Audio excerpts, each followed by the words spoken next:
Hi, this is Josh Bycer from GameWisdom.com.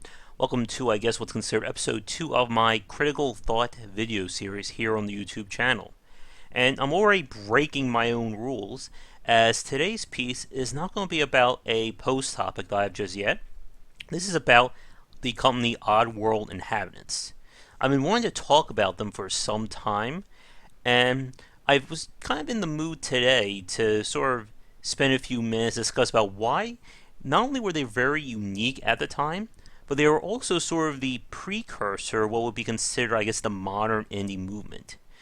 Oddworld Inhabitants was founded in 1994 by Lorne Lanning and Sherry McKenna, and the studio was basically founded on this principle to create unique games. This was not the studio that was going to make the year standard AAA titles. They really wanted to make something unique. In fact, it was so unique, I actually have a prop this time. I picked this up a very long time ago. This is the Art of Oddworld Inhabitants from 2004, I believe this came out.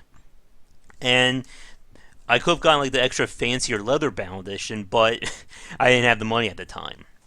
What Oddworld Inhabitants was all about was basically establishing themselves as their own unique brand.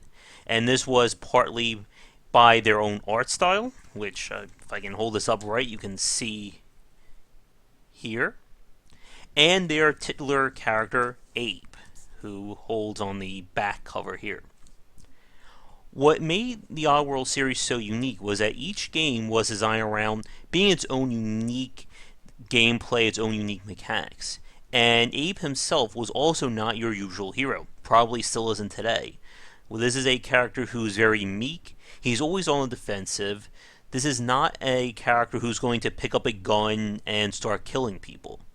And it really led into Oddworld and having its sort of philosophy, not just in terms of design, but also in terms of their studio motto.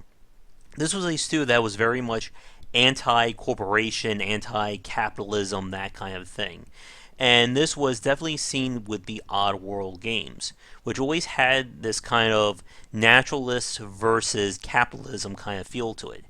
The first game, Oddworld Abes Oddysee, was about Abe escaping from his masters, who basically enslaved his people and were using the indigenous wildlife of their planet, also titled Oddworld, as food for the mass market consumerism kind of thing. And the games, to be fair, were a little bit heavy-handed, but that was their intent. They really wanted to build this world up and build this brand.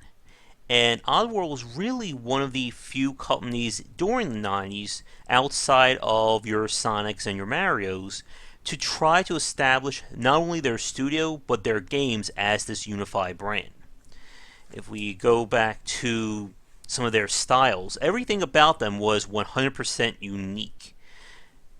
I'm hoping you can actually see that. I'm afraid my webcam isn't exactly the best, and I can't really stream super high quality stuff. But everything about their game were completely original, completely different in terms of how they look, and it really was the precursor to what we see in the indie scene today, with how indie companies are establishing themselves as something that you see one of their games, you know immediately who that company is.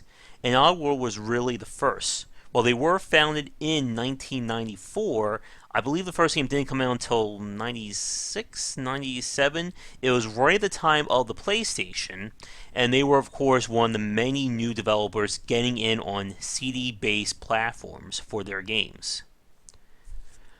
What made Oddworld so interesting, especially as you follow their evolution over the mid-90s to the early thousands, was again their basically adherence to being different. The second game, Oddworld Abe's Exodus, introduced sort of an emotional system, as you had to guide your people out while dealing with them being under like different mood effects. So a character who was sad would respond different than someone who was joyful or angry, etc.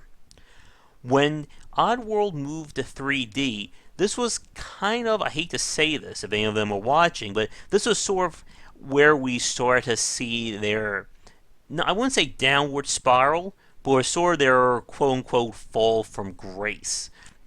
in terms of the AAA market at least. They started to experiment with a lot of different game ideas, and again, trying to build themselves as this unique brand.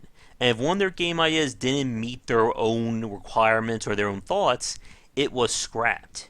During the early thousands, they came up with this idea for a real-time strategy game. I think it was called Hand of Odd, which was again going to play into the capitalism versus naturalism kind of motif that they had going.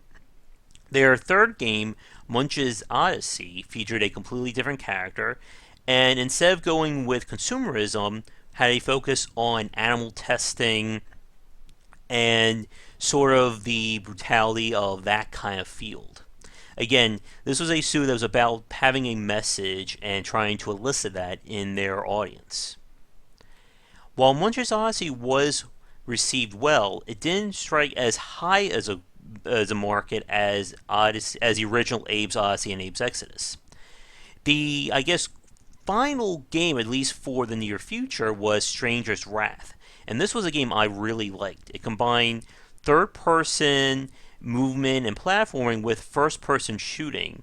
It was also the first time that the studio had a protagonist who was on the offensive with the Stranger, who was also voiced by studio co-founder Lorne Lanning, doing his best, I guess, Clint Eastwood meets Chewbacca kind of character. But this also had to deal with a motif of endangered species, destroying environments, and again, that naturalism versus capitalism feel to it. What also made Oddworld unique for the time was the fact that they originally was pitching themselves as doing the Oddworld Quintology, which was going to be 5 games set in this world. And again, for a game that came out during the mid-90s, they were really forward-thinking with trying to establish not just themselves, but Oddworld as this grandiose place. Every species was unique, every environment was different. And again, this was one of those games where you see a game from Oddworld, you know it's from Oddworld Inhabitants. So, what happened to the studio following 2004 with Stranger's Wrath was the studio basically went completely dark.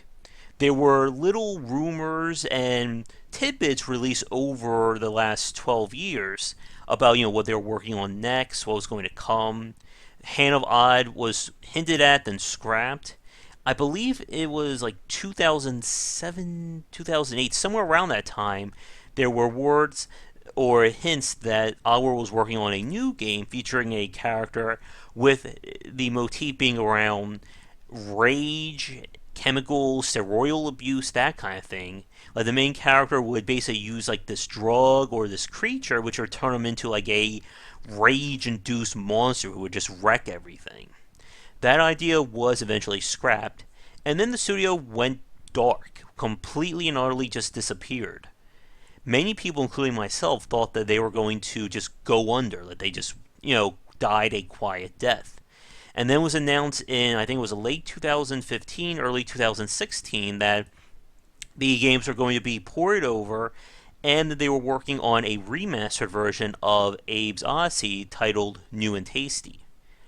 And that sort of was the first time that the studio was back in the limelight. And now they're working on a new game, Oddworld Soulstorm, which at this point we have no idea what it's going to be other than teaser footage.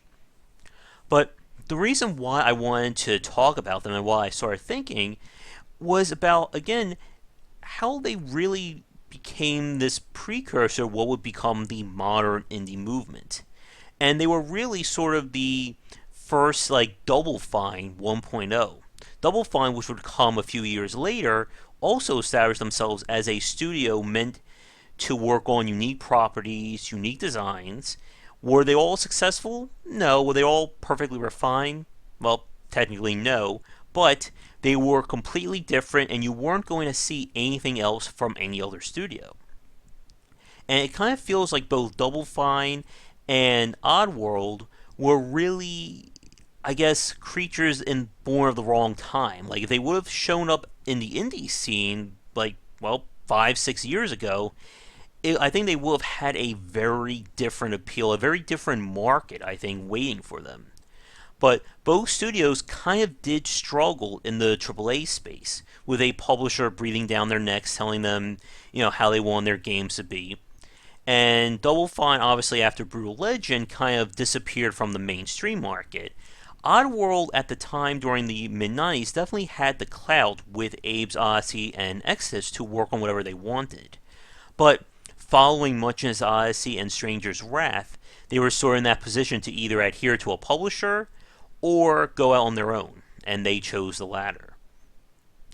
So, not much else I really want to talk about. Again, this was sort of one of those spur of the moments. I just really wanted to just have this conversation.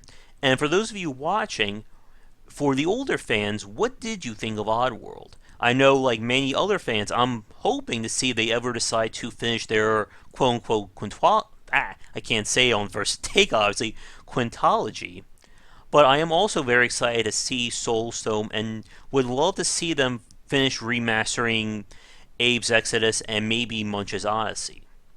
If you're interested in playing the games, be sure to check out New and Tasty, which is available, I believe, on Steam, GOG, and Humble Bundle, and Stranger's Wrath. Now, one word warning, Stranger's Wrath did have some major issues when it was originally launched. I believe they have fixed a lot of that since the original launch, but I don't know how stable it is for modern computers. And I'm talking about the PC version, obviously. So, I guess that's it. I just really wanted to get that out today. If you enjoyed this video series, be sure to, of course, leave a comment, like and subscribe to the channel, share with your friends, it always helps out. Be sure to check out the Patreon campaign for Game Wisdom. You can find me on there simply under Game Wisdom. Your donations can help to keep Game Wisdom funded through both the site here, GameWisdom.com, my streams, videos, all that stuff. If we can hit some goals, not only will it mean that I will be able to support myself with this content, but I'll be able to add more content for everyone to enjoy. Follow me on Twitter under GW Bycer for the latest updates when new content goes live as well. So, that is going to do it for this episode of A Critical Thought. I am going to switch things over to just my blank image here, just so that it doesn't end with me making a weird face. Anyway, thanks for watching, and I'll see you all next time with another Critical Thought. Take care.